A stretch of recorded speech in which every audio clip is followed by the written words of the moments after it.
There is a specific moment of recognition, not attraction, recognition. The way a person can walk into a room and something in your chest shifts before you have even processed their face.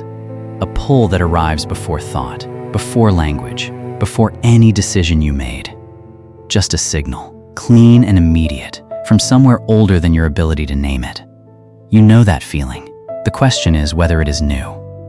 Whether ancient humans, standing barefoot on the savanna 300,000 years ago, with nothing but a fire and whatever group they had been born into, ever felt that same pull. Or whether love, real chosen love, is something civilization invented.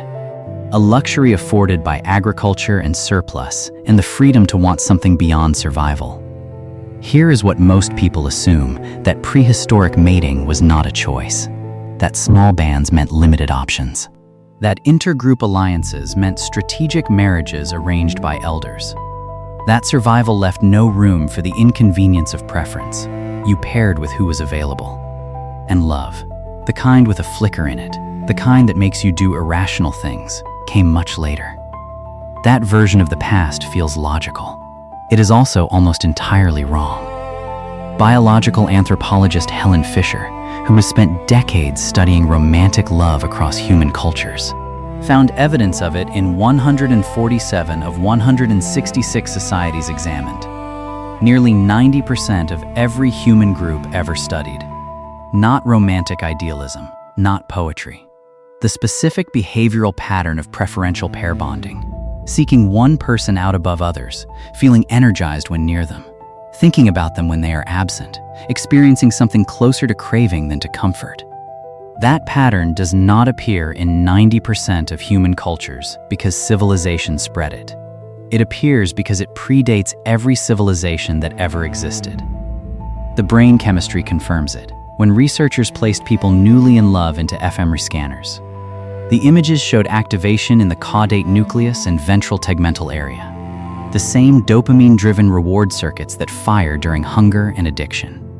These are ancient structures. They evolved hundreds of thousands of years before agriculture, before cities, before the word for love existed in any language on Earth. But here is the more specific evidence, that your ancestors did not simply settle for whoever was standing closest.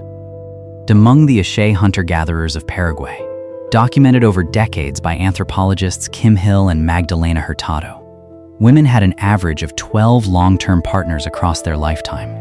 Not simultaneous partnerships, sequential ones.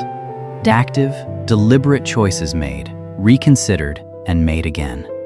The decision of who to stay with and who to leave belonged to them. Now consider what your ancestor was holding 75,000 years ago. A piece of red ochre, no larger than a fist, ground smooth on one end from use, at Blombo's cave in South Africa. Researchers have uncovered dozens of these. Iron oxide pigment worked and processed, applied almost certainly to skin. Your ancestor was decorating themselves, not for camouflage, not for war paint, for someone whose attention they wanted, for someone they intended to be seen by. 75,000 years ago, the impulse to make yourself visible to a specific person, dulled enough to leave its mark in stone. Edward Westermark, a Finnish anthropologist, identified something that took decades to fully accept. Children raised together from early infancy almost never developed romantic attraction to each other. Even when unrelated, even when no rules prohibited it. This was documented in Israeli kibbutzim, where unrelated children raised together from birth almost never married. Not because of prohibition, because the human nervous system, repeatedly exposed to the same person throughout childhood, actively suppresses the signal. Your nervous system is built to seek someone new. Which means the ancient human who grew up in a band of 30 people was not automatically pairing with the nearest body. They were looking, across interband contact during seasonal gatherings, for someone who activated something specific. When anthropologist Frank Marlowe asked Hadza hunter-gatherers in Tanzania what they looked for in a long-term partner, the answers were not reproductive metrics or resources. They were personality, kindness, the pull of wanting to be near this particular person and not another. 300,000 years ago, Your ancestors had a word for none of this, but they felt every part of it. Romantic love was not an obstacle to prehistoric survival. It was a solution to one of survival's hardest problems. How do you get two adults with competing interests to cooperate closely enough? To raise a child across more than a decade? Duty alone does not accomplish that. What does is craving, the dopamine signal that makes one specific person feel necessary. Because a pair bond built on genuine preference produces more cooperative, more persistent co-parenting than any bond built on proximity or arrangement alone. Love did not wait for civilization to invent it. Love is part of what made cooperation possible in the first place. There is a specific moment of recognition. It arrives before thought, before language, before any conscious decision. And now you know what it is, not a story culture told you, not something borrowed from a film or a mythology.